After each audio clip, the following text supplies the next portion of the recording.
If you didn't know that Jim Crow wasn't just the name they made up for the laws, but actually the name of a character in a minstrel show. You know, minstrel shows, most popular form of entertainment in the 20th century, and they would all like wear blackface, you know, like rub tar and burnt cork and dressed up in ripped up rags. That's what Jim Crow was. But there was another character that was the counterpart to Jim Crow.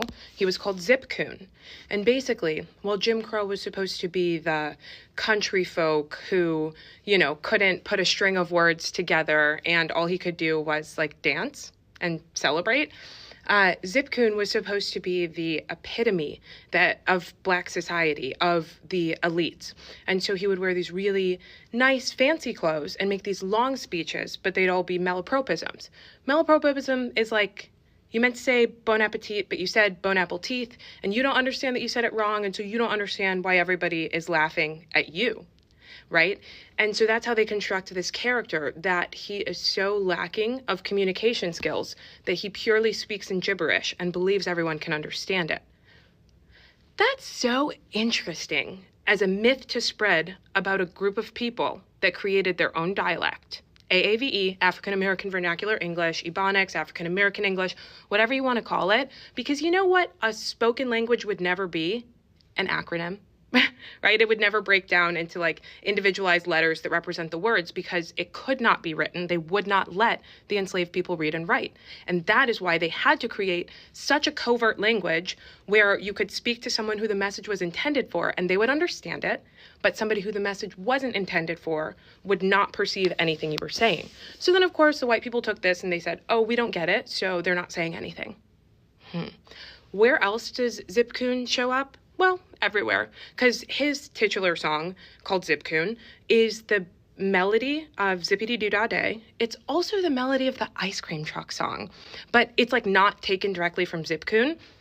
There was a little stopover point where, and I'm going to try and say it nice this time because my last video got banned. The song, the ice cream truck song, is just the melody to Love a Watermelon, ha, ha, ha. Swear.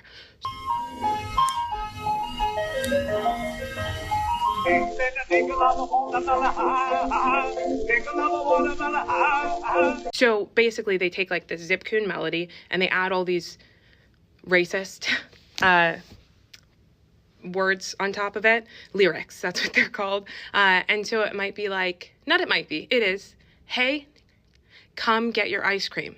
That's right, black man's ice cream, watermelon.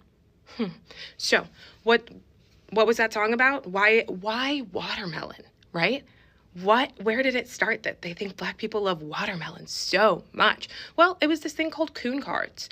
It was these like postcards that people would collect with these super racist depictions of black people, depictions that were really just a representation of the minstrel characters with their overdrawn red lips and their burnt cork skin tone, with this wild hair so they could be beasts, right? So that everything, all the image that they were creating lined up with the message they wanted people to believe. And so one of the myths that came from minstrelsy is that black people will drop anything to eat and drop anything to dance. It critically ignores the reality that enslaved people were whipped, starved, beaten to the bone. So of course you would stop too if you could eat because they barely let you. You might dance and celebrate when you had a moment because they worked you like a dog. It also fails to account for the fact that this frivolous dancing was actually a way to spread messages, right? Like patting Jumba, the rhythmic motions that you make to make sounds on your body, syncopated sounds. They started doing that after the enslavers made it illegal to play drums because they could send intertribal communication through drum playing. And when they took all those tribes and different colonies and civilizations and put them all here and said, you're Christian now, speak English now, they relied on their nonverbal methods of communication. So what better way to neutralize the threat than to say that it's nonsense?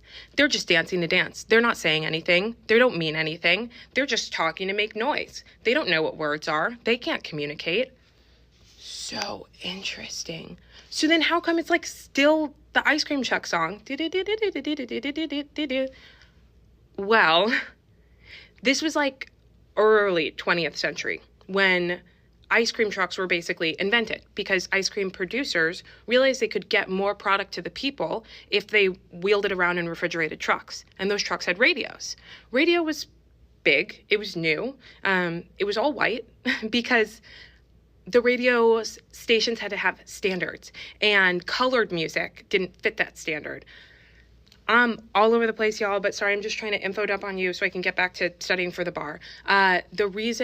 What is colored music would be the next question, right? Anything a black person makes. So we already know black people invented country music, right? If we didn't know before, Beyonce told us. They also invented tap dancing. So you'll notice in her shows, she has like tap dancers and just a lot of touch points back to the original history of what country music really was.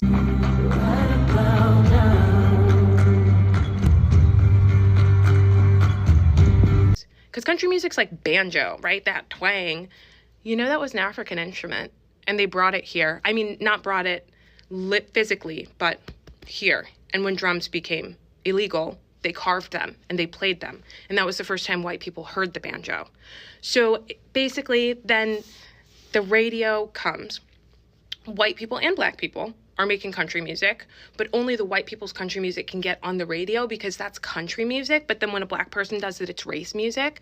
So we've got these like songs that originate wholly from black music and black creativity, but they've been like layered over, whitewashed, almost quite literally, for the purpose of spreading propaganda, and they became the most popular songs of the time. So naturally, the ice cream truck was just playing what was popular, and that was the song that stuck. So now, every time you hear that tune, I'm sorry to say, you probably will be thinking, love a watermelon, ha, ha, ha.